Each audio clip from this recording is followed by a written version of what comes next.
विष्णु एकादशी गीता तुलसी विप्रधे नमः। असारे दुर्ग संसारे षटपदी मुक्तिदायिनी। अर्थात भगवान श्री हरि विष्णु जी का पूजन करना, गीता जी का पाठ करना, एकादशी का व्रत रखना, तुलसी जी का पूजन एवं दर्शन करना, ब्राह्मण देवताओं की सेवा करना, उनको दान करना, उनको भोजन करवाना तथा गोमाता की रक्षा एवं सेवा करना, यह 6 कार्य इस कठिन संसार सागर को पार करने हेतु मुक्तिदायक बताए गए हैं।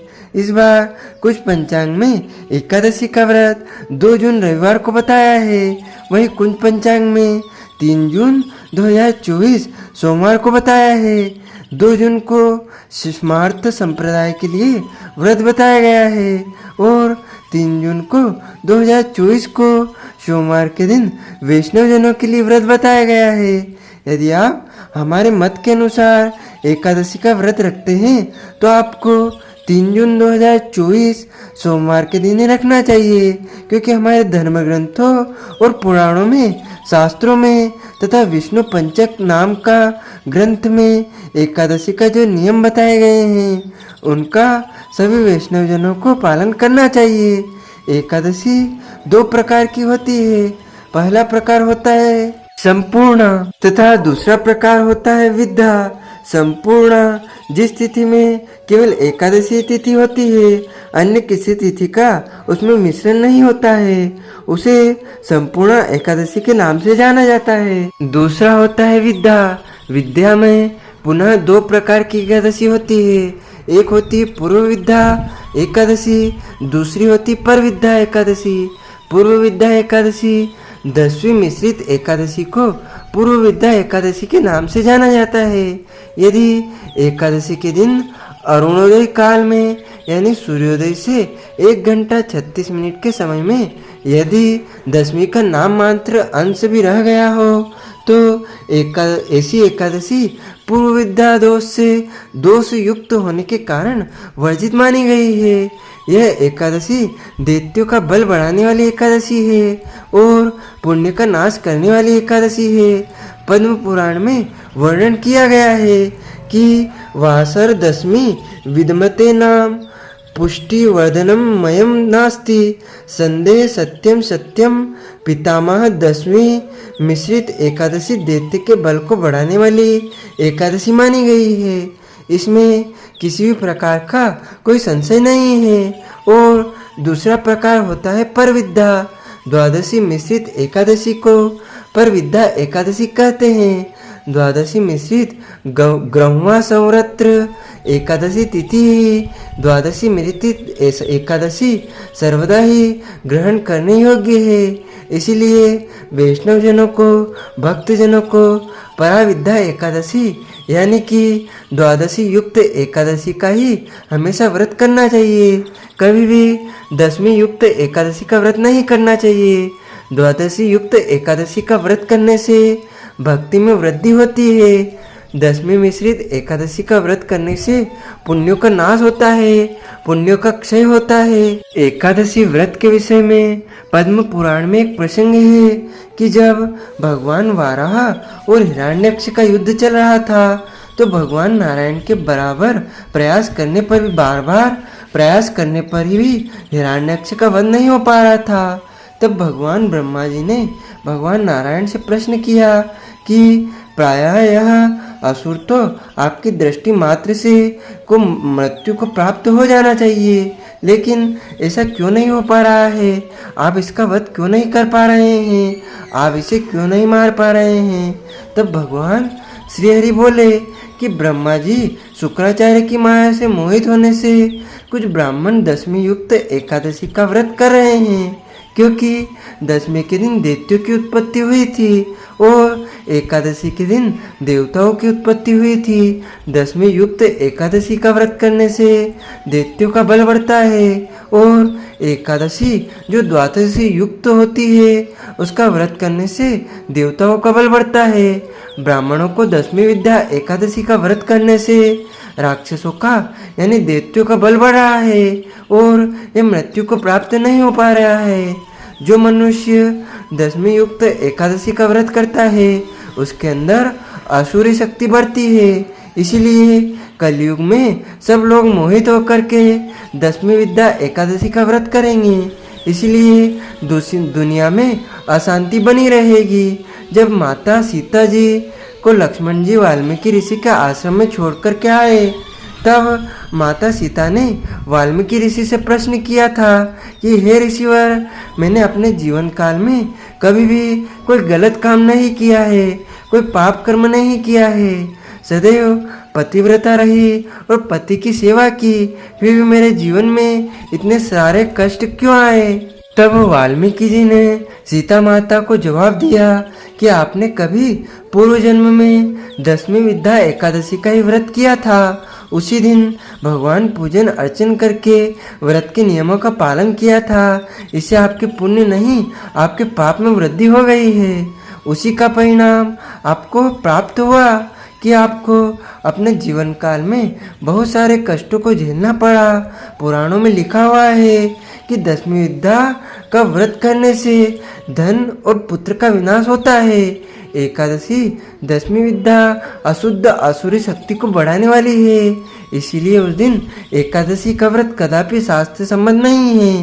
पुराणों में स्पष्ट मत मिलता है कि अगर दसवीं विद्या एकादशी हो, दूसरे दिन सूर्योदय से पहले एकादशी तिथि समाप्त हो रही हो, तो द्वादशी दिन एकादशी का व्रत करके त्रयोदशी तिथि में ही व्रत का पालना आपको करना चाहिए। इसमें किसी भी प्रकार का कोई दोष नहीं माना जाएगा।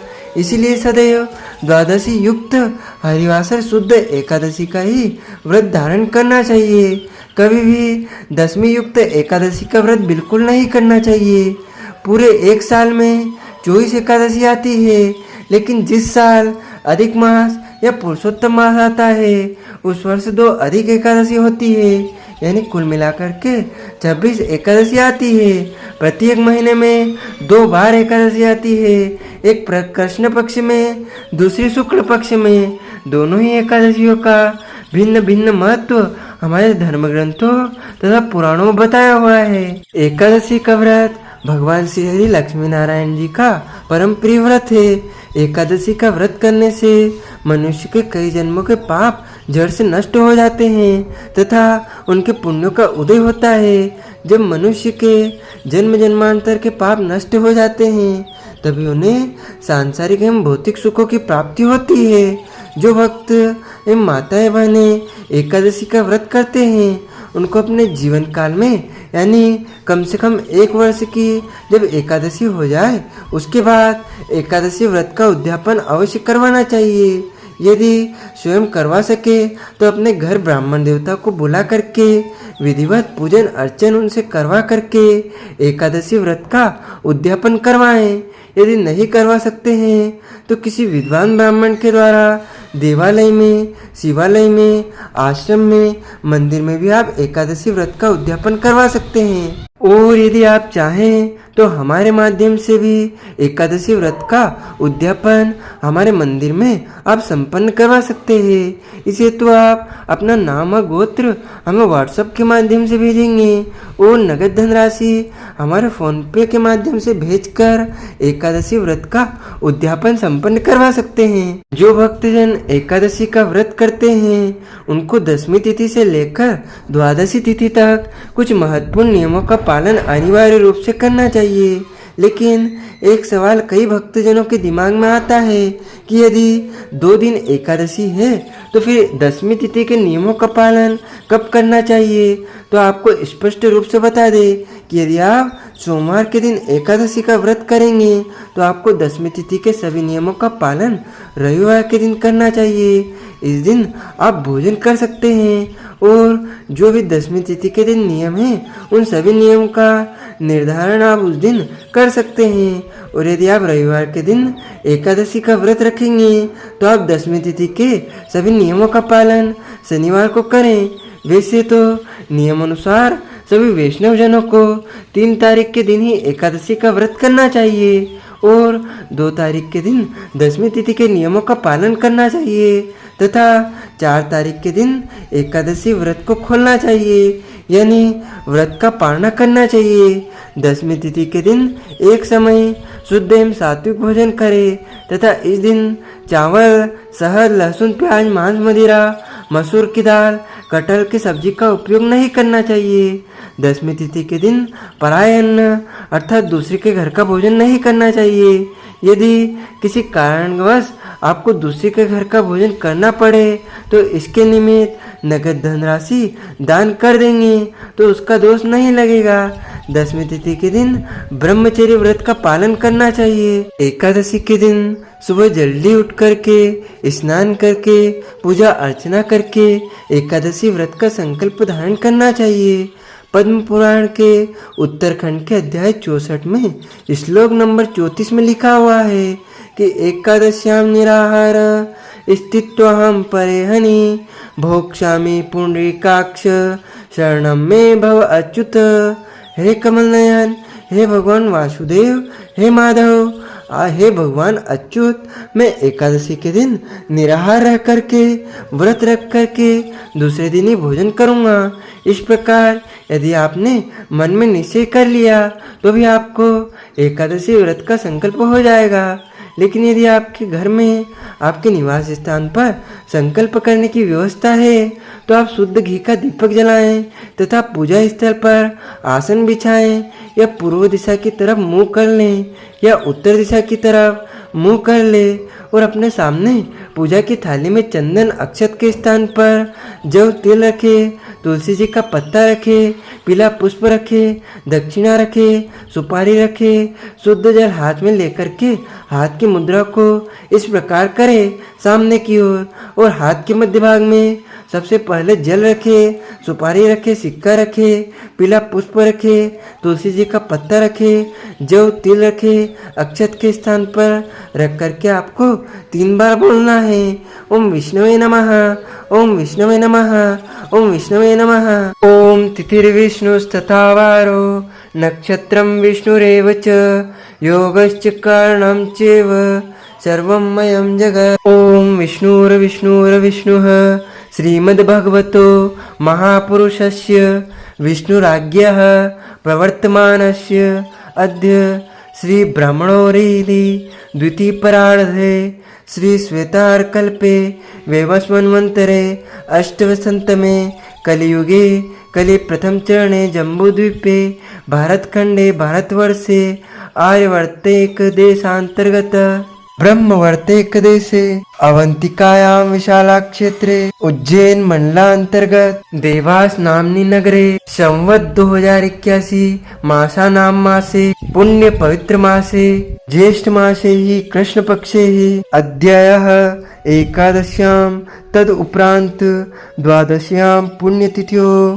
सोमवासांगतायामः अश्विन दिवसे नक्षत्रे ही मेष राशि स्थिते श्री स्वचंद्रे ही वृषभ राशि स्थिते श्री सूर्ये ही वृषभ राशि स्थिते श्री देवराज गुरु शेषेषु ग्रहेषु यथा यथम राशि स्थान स्थितेषु एवं ग्रह गुण गण विशेषण शुभ पुण्य तिथियों। आप सब बोलिएगा मम आत्मनः, अपने नाम व गोत्र का आप सभी उच्चारण कर लीजिएगा। यदि आपको अपना नाम व गोत्र आपका गोत्र याद नहीं है तो आप यहाँ पर ब्रह्म गोत्र या कश्यप गोत्र भी उच्चारित कर सकते हैं। जो विवाहित माताएं बनी होती है उनको पति पक्ष का गोत्र उच्चारित करना चाहिए और कुंवारी कन्याओं को पिता पक्ष का यानी पिता का गोत्र उच्चारण करना चाहिए। अब आप बोलिएगा श्रुति स्मृति पुराणोक्त वेदोक्त फल प्राप्ति अर्थम मम इह जन्मनि जन्मांतरे वा सकल दुरितोपक्षमानार्थम आदिदेविक आदिभौतिक आध्यात्मिक त्रिविध तापो क्षमानार्थम वात पित्त कवचन दोष परिहारार्थम आदित्य आद्यावाहित नवग्रह देवता प्रसन्नार्थम सर्व देवता प्रसन्नार्थम अप्राप्त लक्ष्मी प्राप्त्यर्थम प्राप्त लक्ष्मी औश्चर्य काल संरक्षणार्थम सकल मन इच्छित कामना संसिद्ध्यर्थम लोके शवायाम राजद्वारे व्यापारे कृषि कार्ये सेवा कार्ये यश विजयादि लाभादि प्राप्त्यर्थम अद्य दिवसे कृष्ण पक्षे अपरा एकादश्यां व्रत कर्म हम करिष्ये। संकल्प प्रभु को समर्पित कर दीजिएगा। संकल्प प्रभु को समर्पित करने के बाद हाथ जोड़ करके भगवान से प्रार्थना करें कि हे दीनबंधु, हे दीनानाथ, हे करुणा निधान, आज मैं अचला अपरा एकादशी का व्रत करने जा रहा हूँ या करने जा रही हूँ। आप पूरी शक्ति एवं सामर्थ्य प्रदान करें कि मैं पूरे विधि विधान के साथ में अपरा अचला एकादशी का व्रत कर सकूँ। और यदि मेरे द्वारा जाने अनजाने में कोई भी गलती हो जाए, त्रुटि हो जाए, तो आप अबोध बालक जान करके मुझे क्षमादान अवश्य प्रदान करें। इस प्रकार आप एकादशी व्रत आरंभ हो जाएगा। जब हम एकादशी व्रत का आरंभ करते हैं तो सर्वप्रथम अपने माता पिता को, गुरुजनों को, पूज्य पुरुषों को प्रणाम करके उनका आशीर्वाद प्राप्त करें। सूर्य भगवान को अर्घ्य प्रदान करें, तुलसी जी का पूजन करें। कई लोगों ने धारणा फैला रखी है कि एकादशी के दिन तुलसी जी में जल नहीं देना चाहिए। यह बिल्कुल गलत है। कहीं भी ऐसा नहीं लिखा है। केवल ऐसा लिखा हुआ है कि एकादशी के दिन तुलसी जी का जो पत्ता है, यदि रविवार हो या बुधवार हो, अमावस्या हो, तो नहीं तोड़ना चाहिए। ऐसे में आप एकादशी के पहले ही तुलसी जी का पत्ता तोड़ करके रख लीजिएगा। लेकिन एकादशी के दिन तुलसी जी में जल देना चाहिए। तुलसी जी का पूजन अर्चन भी आप कर सकते हैं, इसका कोई दोष नहीं लगेगा। एकादशी के दिन गौ माता का पूजन करें। यदि संभव हो तो गौ माता को भी फल या फलाहारी वस्तु भी खिलाएं। लेकिन यदि आप गौ माता को अन्न भी खिला देंगे तो कोई दोष नहीं लगेगा। एकादशी के दिन किसी को भी चावल नहीं खाना चाहिए और चावल का उपयोग पूजन में, भोजन में, किसी कार्य में नहीं करना चाहिए। एकादशी के दिन किसी भी मनुष्य को अन्न नहीं खाना चाहिए और इस दिन केवल और केवल फलाहार करना चाहिए।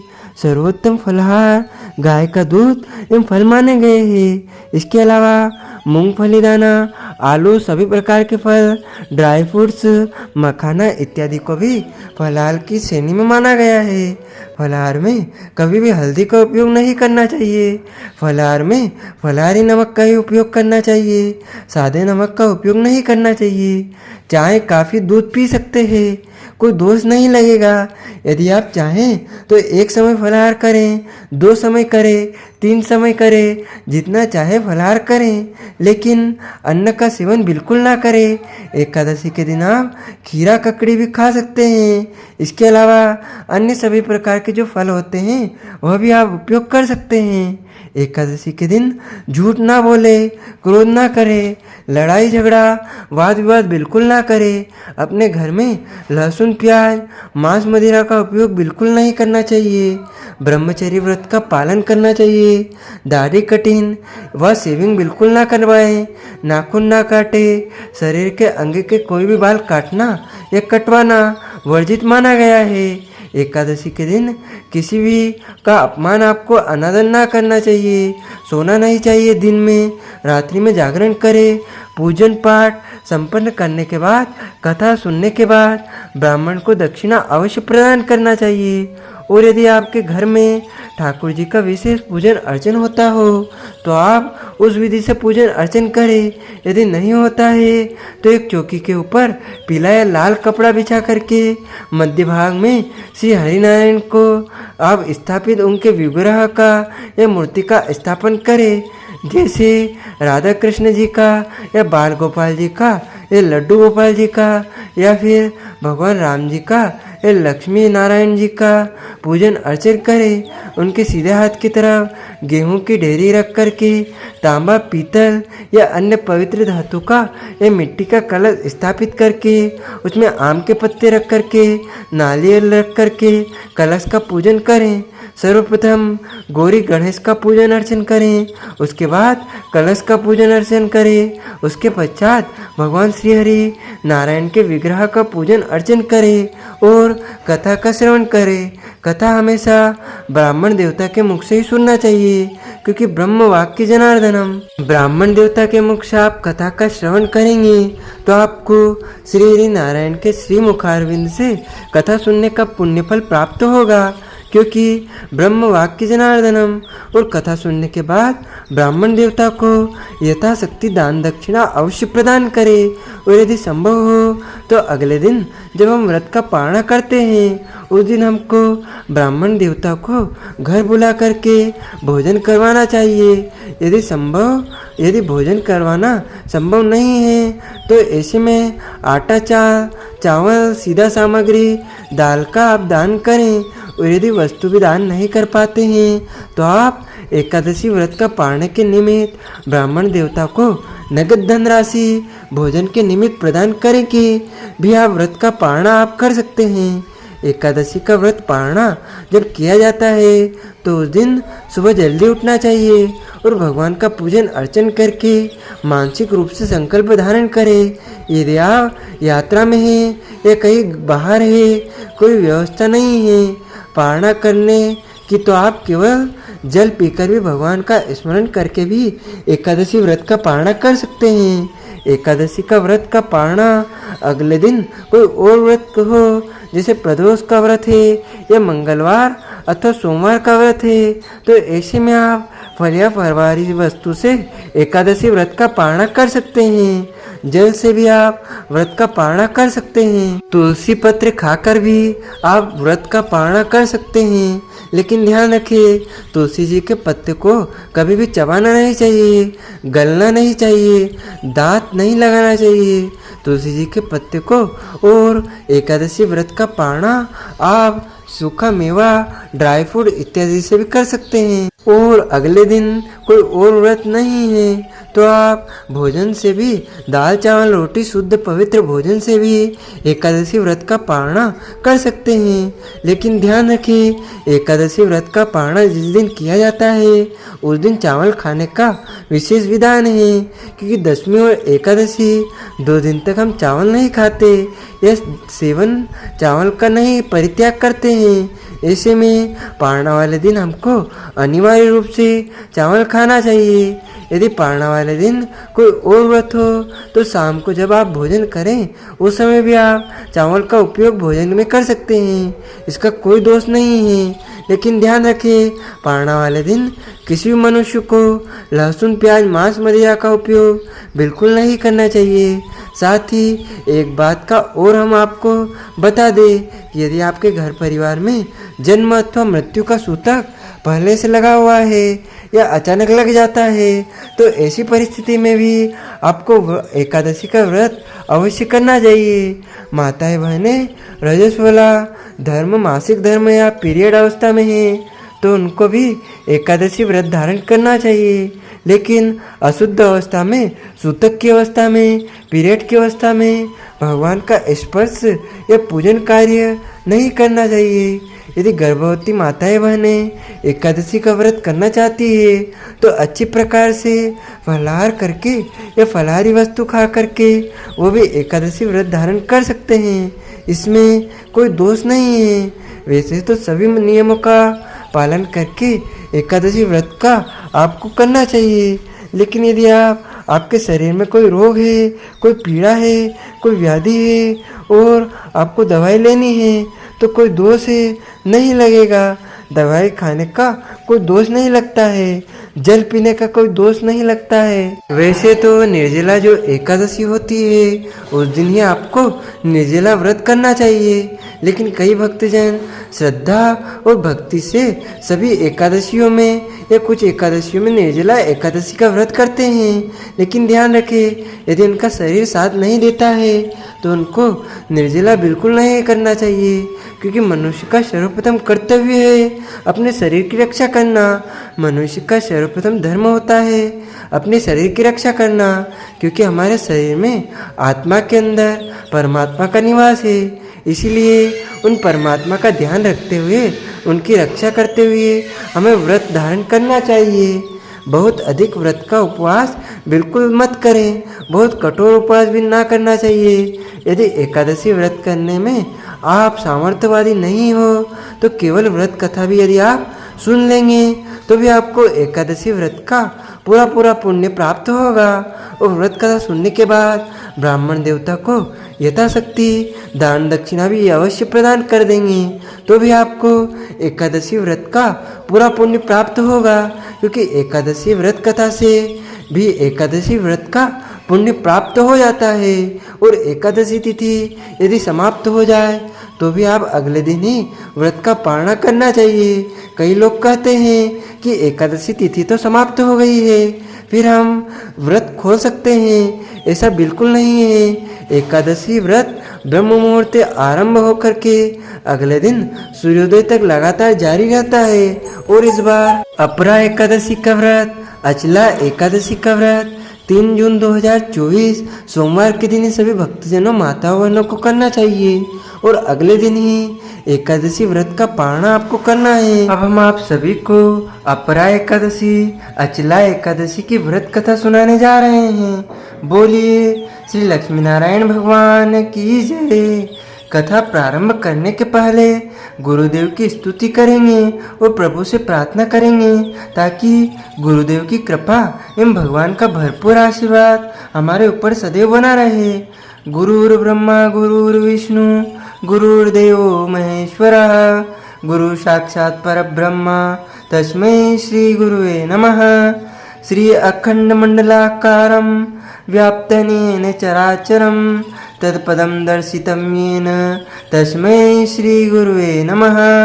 वासुदेवसुतं देवं कंसचाणूरमर्दनं देवकी परमानन्दं कृष्णं वन्दे जगद्गुरुम्। ओम कृष्णाय वासुदेवाय हरे परमात्मने प्रणतः क्लेशनाशाय गोविंदाय नमो नमः। जय जय श्री राधा रमण, जय जय नवल किशोर, जय गोपी चित चोर प्रभु, जय जय माखन चोर। मात मेरी श्री राधिका, पिता मेरे घनश्याम, इन दोनों के चरणन में मेरा बारंबार प्रणाम, मेरा बारंबार प्रणाम। मोहिनी मूरत श्याम की वो मन रही समाय, जो मेहंदी के पात में लाली रही समाय।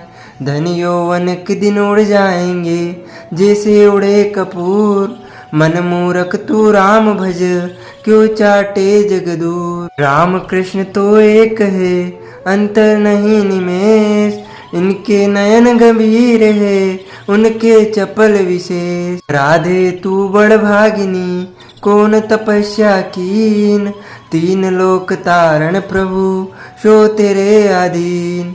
तन पवित्र सेवा किए धन पवित्र कर दान, मन पवित्र हरि भजन सो होत त्रिविध कल्याण, होत त्रिविध कल्याण। कलयुग केवल नाम आधारा, सुमर सुमर नर उतर ही पारा। ओम सच्चिदानंद रूपाय विश्वोत्पत्त्याधे तवे तापत्राय विनाशाय श्री कृष्णाय वयम नमः।